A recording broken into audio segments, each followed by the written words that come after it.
Reconciliation. Reconciliation, the act of bringing together after a difference, as in to reconcile numbers on a balance sheet. Resolution. Come on, you two, Mrs. Trusky called up the stairs. If we don't go now, there won't be any room on the grass. We're coming, shouted Evan, sticking his head out of his room. Jessie was sitting on his bed, and he was trying to get her to go to the fireworks. She had her lockbox on her lap and a mulish look on her face. Just say it's a tie, said Evan. Come on, Jess, this whole thing is stupid and you know it. It's not a tie unless it's a tie, said Jessie, knowing she sounded like a brat, but not able to stop herself. How much have you got? Mom's waiting, said Evan. Put your dumb box away and let's go to the fireworks. How much have you got? Evan tensed up his fingers as if he were strangling an invisible ghost. Nothing, okay? I've got nothing. Look. He turned the pockets of his shorts inside out. Jessie looked skeptical. You can't have nothing. You must have made something. Well, I had expenses, so I ended up with nothing, okay? Are you happy? You win. Evan sat on the edge of the bed, looking at the floor. Jessie felt her heart sink. You spent all your money on your mix for your lemonade on wheels stand? Jessie asked. All of it? Evan nodded. Jessie felt like crawling under the bed and never coming out. It didn't pay off so good, she whispered. There were a few bugs in the system, said Evan. That's a joke Jessie would have loved, he thought. Before the war. Now it was all just money and numbers and bad feelings. There was no room for laughing. Oh, said Jessie, her voice the size of an ant. She stared down at the box in her lap. I've got... She opened the lid of the lockbox, took out the change tray, and pushed aside all the scraps of paper she had collected and the comment card from Megan. She stared. Wait a minute. This isn't my money. She picked up a handful of wrinkled, bunched-up bills. Evan lay down on the bed and covered his head with his pillow. Jessie counted the money quickly. $62.11. Where'd this come from? Said Evan from underneath the pillow. What? Said Jessie. Take that dumb pillow away. I can't understand what you're saying. She hit the side of his leg for emphasis. It's my money, he shouted, still through the pillow. It was $103, but then I spent $41 for the lemonade on wheels stand, so now it's just $62. Your money? But where's my money? Evan pulled the pillow away from his face. His eyes were closed. His nose pointed at the ceiling. He folded his arms across his chest like a dead man. I took it. Well, give it back, said Jessie. This time she hit the side of his leg for real. I can't. It's gone. He lay as still as a 3-day-old corpse. Gone? Gone where? Jessie was shrieking now. Never in her life had she worked so hard to earn money. Never in her life had she had more than $100 in her hand. Never in her life had she had a friend who trusted her like Megan had. I don't know. It was in my shorts pocket, and then I played basketball with the guys. And then we went to Jack's house to swim, and I took off my shorts and borrowed a suit. And when I went back to change, the money was gone. He sat up and faced his sister. I'm really sorry. In a real war, you fight. You fight with your hands and with weapons. You fight with anything you've got because it's a matter of life and death. Jessie felt the loss of her hard-earned money like a death, and she ripped into Evan with all the power in her body. She punched him. She kicked him. She threw her lockbox at him. She wanted to tear him up into little pieces. Evan didn't try to pin her, though it would have been easy to do. Part of him just wanted to lie in the bed and take it. Take it all. For being the one who started the whole thing by saying, I hate you. For making Jessie feel so rotten about herself just because Evan felt so rotten about himself. For taking Jessie's money and losing it to Scott. Just for being so stupid. But Jessie was really going at it, and if he didn't protect himself at least a little, he was going to end up in the emergency room, and that would upset his mom. So he kept his hands up in front of his face, just enough to keep Jessie from gouging out his eyes. But he never once tried to hit her back. He was done fighting. Finally, Jessie ran out of gas. She lay down on the bed and tried to make her brain work.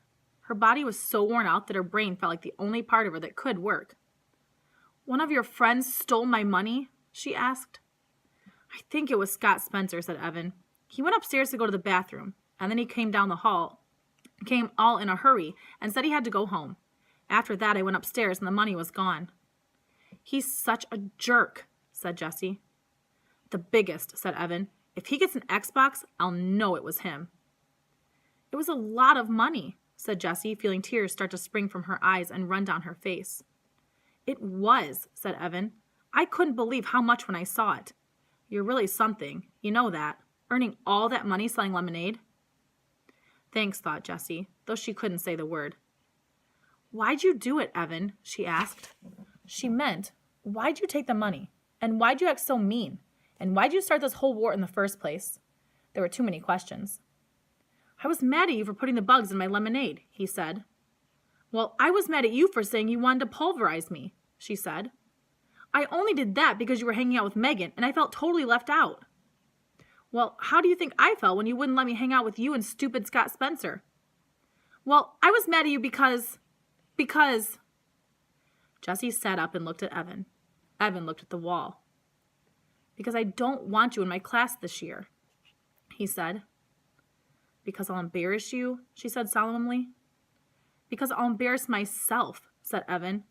I never have the right answer in math, and I read slower than everyone when I read out loud. And I make mistakes all the time. And now with you in the class, it's going to be worse. They'll all say, wow, he's even dumber than his little sister. Evan's shoulders slumped and his head hung low. You're not dumb, said Jessie. I know you don't think I am, he said. And that stinks too, that you're going to see how dumb I am in school. You're not dumb, said Jessie again. You made $103.11 selling lemonade in just 5 days. Yeah, but you made $208. You see, you're my little sister, and you're twice as smart as me. Jessie shook her head. Half that money is Megan's. She just gave it to me to give to the Animal Rescue League. I only made $104. Evan unslumped. Really?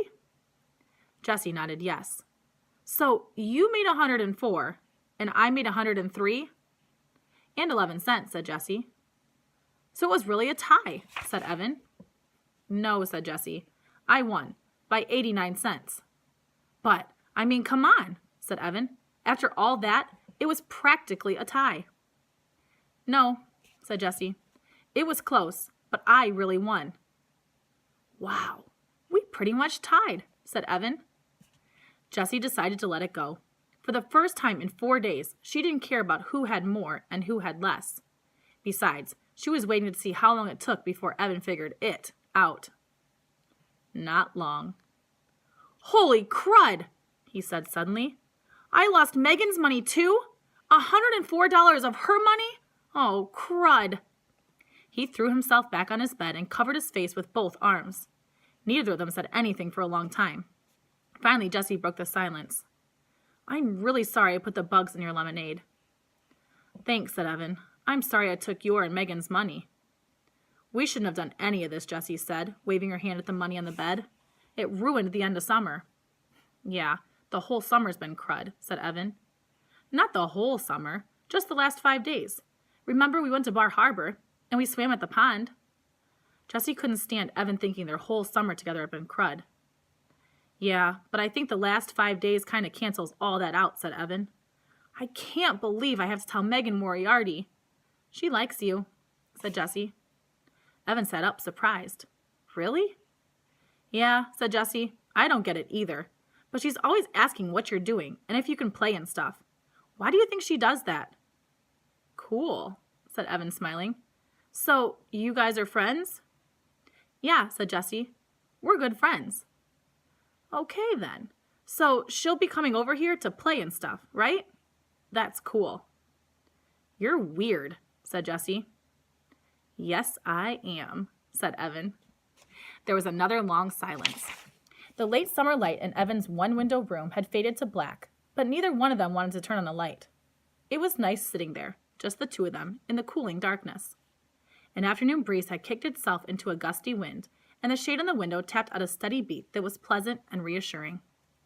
This war was stupid, said Jessie. Evan nodded in the dark. Just then they heard the sound of thunder booming in the distance, then more and more, until the whole house shook. The fireworks! Shouted Jessie. Aw, snap! Shouted Evan. Jessie and Evan raced down the stairs. At the bottom, they found their mother sitting on the last step, watching the sky through the sliding screen door. "Why didn't you call us?" said Evan. "We're missing the fireworks," said Jessie. "Oh, I figured whatever the two of you were talking about was more important than a fireworks show." Mrs. Tresky turned to look at her kids. "Did you work it out?" Evan and Jessie nodded just as a Roman candle exploded in the sky. "Not a bad seat," said Mrs. Tresky, patting the step. "Enjoy." For 20 minutes, the night sky was alive with wagon wheels, party-colored Delilahs, and whistling glitter palms. Evan, Jessie, and Mrs. Tresky sat watching, silent but for the occasional ooh and ah that seemed to escape their lips like hissing air from an overblown tire. When the last of the fireworks bloomed and then faded, Evan, Jessie, and Mrs. Tresky sat in the darkness waiting. No one said anything for several minutes, and then Jessie whispered, "It's over." Yes, it was over. "Wait," said Evan. "What was that?" "What?" asked Jessie, straining her ears. "Listen." In the distance, a boom and a rattle. "More fireworks," said Evan, staring up at the dark sky. "Where? I don't see them," said Jessie. All of a sudden, the sky split in two as lightning sliced the night. An explosion of thunder rolled through the house, rattling the windows and pictures on the wall. Rain poured from the sky as if a gigantic faucet had been twisted on. "Yow!" shouted Mrs. Tresky, leaping up from the step. "Battle stations!" Every window in the house was wide open, so Evan, Jessie, and Mrs. Tresky ran from the top floor to the bottom, shutting windows and sopping up puddles. The rain came down with the fury and impatience of a 2-year-old having a tantrum. As he closed the windows in his room, Evan could hear the gurgle of the shutters choking on the downpour. "One thing ends, another begins," said Mrs. Tresky, meeting Jessie and Evan on the stairs. She raised her index finger, like a wise philosopher. "Fireworks, rainstorm." Jessie raised her index finger. "Summer, school." Evan raised his index finger. "War, peace."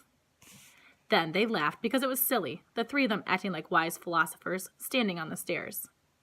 That night, before she closed her door, Jessie whisper-shouted to Evan, who was already in bed, "Hey, I've got an idea about getting Megan's money back."